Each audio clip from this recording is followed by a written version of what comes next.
Finally after so many hurdles UPPSC AE का कल exam है।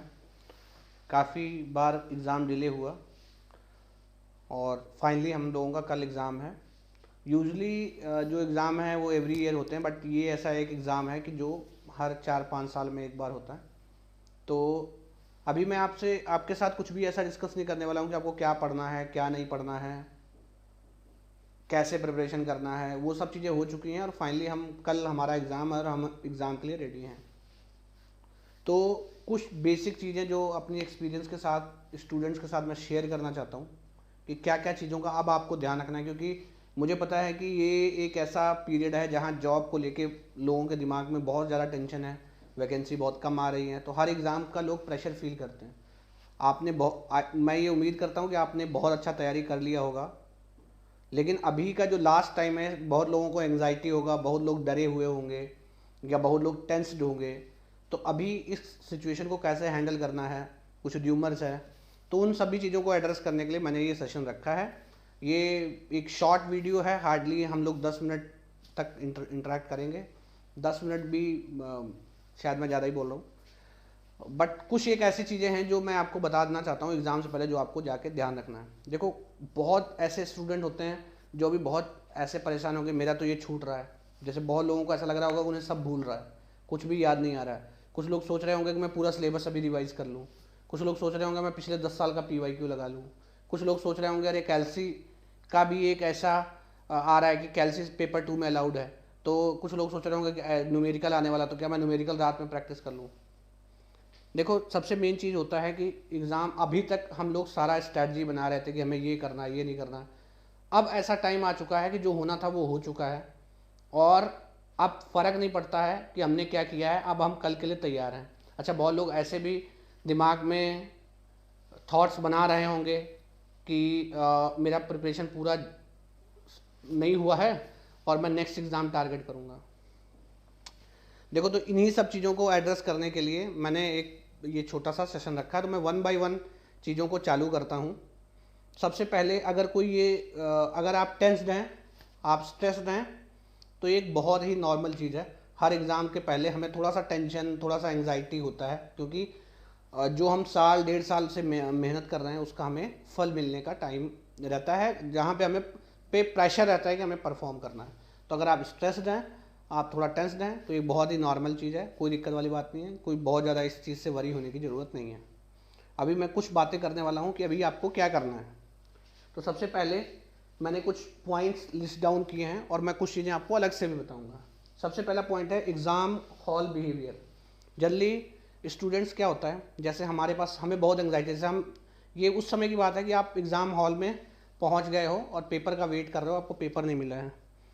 ये सब चीज़ें मैटर करती हैं, क्योंकि इतने कंपटीशन में अगर आप 5-10 नंबर भी ऊपर नीचे होते हो तो वो फाइनली आपका रिफ्लेक्ट होता है आपके सिलेक्शन या रैंक में। जब आप एग्ज़ाम हॉल के अंदर हो, ठीक है, तो बहुत लोग बहुत गलतियां करते हैं। जैसे पेपर आया और आपका प्रिपरेशन बहुत अच्छा था, आप बहुत एक्साइटेड हो जाते हो, आपको लगता नहीं ये पेपर तो मुझे बहुत आ रहा है, बहुत आसान है। उस एक्साइटमेंट में आप गलती करते हो, ठीक है। तो आप हमेशा ये याद रखो, अगर पेपर आपको आसान लग रहा है तो दूसरे के लिए भी आसान है, तो आपका कट ऑफ ज़्यादा जाने वाला है, आप पर एक्स्ट्रा प्रेशर है, ना कि आपको इसमें बहुत कुछ खुश होने वाली बात है। तो जब आपके पास पेपर है तो आपको अपना इमोशनल बिहेवियर जो है वो एकदम इमोशंस को कंट्रोल करना है। पेपर अगर आपको सब आ रहा है तो आपको ज़्यादा उछलना नहीं है, ज़्यादा खुशी नहीं मनाना है। और पेपर अगर बहुत बार ऐसा भी होता है कि बहुत सारे क्वेश्चंस आपको नहीं आ रहे होंगे, तो डीमोरलाइज होने की जरूरत नहीं, क्योंकि अगर पेपर ईजी है या टफ है वो सबके लिए है। तो एग्जामिनेशन हॉल में अपना आपको इमोशनल जो बैलेंस है वो बनाए रखना है, और आपको जितना पेपर आ रहा है, जो भी चीज़ें आती हैं वो परफेक्टली करके आना है। और तुक्का मारने का ये चीज़ ध्यान रखें कि तुक्का तभी लगाएं जब आपका 50%, आप मतलब 4 में से 2 ऑप्शन एलिमिनेट कर लें, तब तुक्का लगाना ठीक है, आप तुक्का लगा सकते हैं। अदरवाइज ब्लाइंड तुक्का मारना थोड़ा अवॉइड करें, ठीक है। तो ये तो एग्जामिनेशन हॉल की बात है। तो एग्जामिनेशन हॉल में आपको ना ज़्यादा खुश होना है, ना ज़्यादा दुखी होना है। पेपर आसान आया या टफ आया वो सबके लिए एक जैसा है। आपको कोशिश करना है कि आपको जितना आ सकता है, जितना आप बेस्ट दे सकते हो एग्ज़ाम के लिए, वो चीज़ आप करके जाओ। लास्ट मिनट में आपको क्या रिवीजन करना है, वैसे तो मैं तो ये रिकमेंड करता हूँ कि एग्ज़ाम से पहले एक रात आप समझ जाना चाहिए कि सब कुछ हो चुका है, कुछ नहीं करना चाहिए, ठीक है ना। लेकिन फिर भी खाली रहता है तो आदमी को कुछ ना कुछ उसके दिमाग में चलता है। तो आप एट मैक्स अगर कुछ रिवीजन करना है तो आपने जो अपना आपका फॉर्मूला बुक है या जो आपने शॉर्ट नोट से फॉर्मूला बना रखे हैं उससे ज़्यादा कुछ भी रिवाइज करने की ज़रूरत नहीं है, ठीक है। और आप क्या कर सकते हो, आप 3-4 साल का PYQ लेके PYQ देख सकते हो अगर आप करना चाहते हो तो। This is not compulsory. मेरा सजेशन तो यही है कि आप इन सब चीज़ों से अभी बचें, मतलब आप पर स्ट्रेस नहीं होना चाहिए, ठीक है। एग्ज़ाम से पहले अभी क्या नहीं करना है, कतई अब कभी कोई टेस्ट नहीं देने जाना है, ठीक है ना। अभी किसी से ये नहीं डिस्कस करना है कि मेरा कितना प्रिपरेशन हो गया, तेरा कितना रह गया, मेरा ये छूट गया, या ये सारी चीज़ें अब डिस्कस नहीं करना। जो होना तो हो गया, ठीक है ना। जब आदमी को पता हो कि वो मरने वाला है तो एटलीस्ट उसे सुकून से मरना चाहिए, ऐसा मैं मानता हूँ, ठीक है ना। अब कुछ कर दे सकते हैं, ठीक है।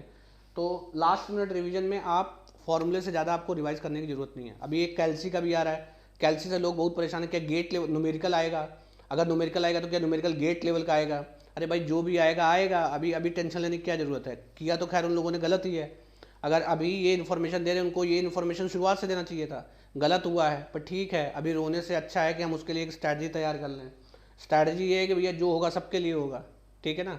तो अभी आप उसके लिए आप कुछ भी एक्स्ट्रा बॉदर मत करो, एग्जाम में जाकर देखेंगे क्या होगा, ठीक है ना। उसके लिए कुछ भी एक्स्ट्रा न्यूमेरिकल प्रैक्टिस करने की जरूरत नहीं है। और मैक्सिमम स्टूडेंट ES और गेट का तैयारी कर रहे हैं। बहुत कम ऐसे स्टूडेंट थे जो डेडिकेटली UPSC AE का ही तैयारी कर रहे थे। तो जो लोग गेट और ESC का भी तैयारी कर रहे हैं उनके लिए कोई टेंशन नहीं है, न्यूमेरिकल आता है तो करो, क्या दिक्कत है यार, उसमें कोई बहुत बड़ा टेंशन लेने की जरूरत नहीं है, ठीक है ना। तो उसके लिए बिल्कुल भी कुछ भी नहीं एक्स्ट्रा नहीं करना है।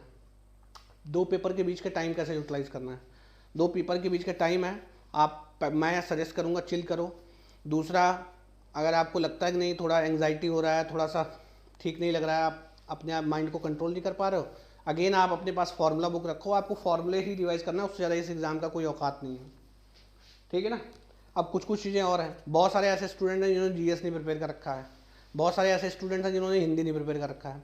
तो मैं आपको एक चीज़ बता दूँ, आप बिना GS और बिना हिंदी के भी इसको क्लियर कर सकते हो, ऐसा नहीं है। अगर आपका टेक्निकल बहुत अच्छा है, आप टेक्निकल में बहुत अच्छा परफॉर्म कर रहे हो तो आप कर सकते हो, ऐसा नहीं है। तो अगर आपने GS और हिंदी अभी नहीं भी प्रिपेयर किया है ना, बहुत सारे ऐसे, क्योंकि मैक्सिमम लोगों ने प्रिपेयर किया है और अच्छा प्रिपेयर किया है, लेकिन कुछ लोग ऐसे भी है जो बता रहे थे कि सर हमने हिंदी और GS प्रिपेयर नहीं किया। बिल्कुल टेंशन लेने की जरूरत नहीं, आप टेक्निकल के दम पे जाओ, उस पर भी आप क्लियर कर सकते हो, ठीक है ना।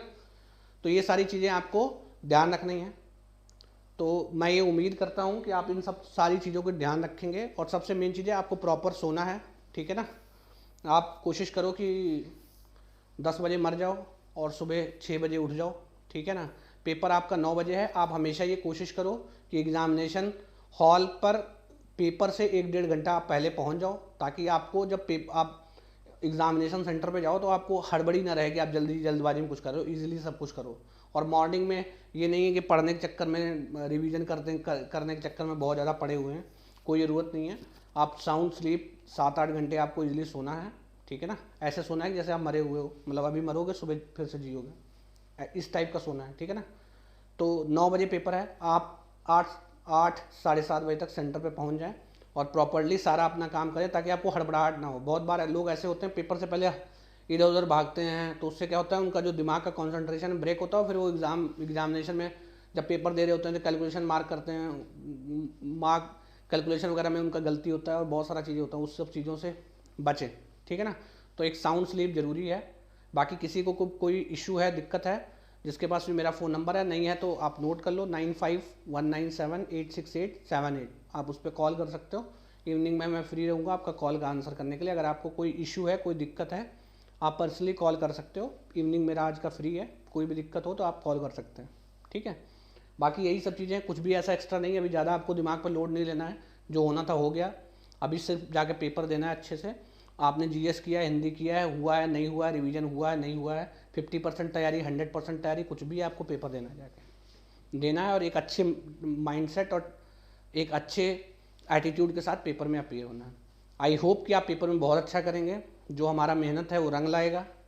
और मैं और मेरी सारी टीम की तरफ से आपको all the best, best of luck, ताकि आप पेपर में कल UPPSC AE में अच्छा रिजल्ट दें, ताकि आपके जितना भी मेहनत आपने किया है वो मेहनत आपका एंड रिजल्ट में कन्वर्ट हो सके। सो आई होप कि ये सारा इन्फॉर्मेशन पे आप अमल करेंगे और कल पीसफुली जाके पेपर देंगे। Thank you very much.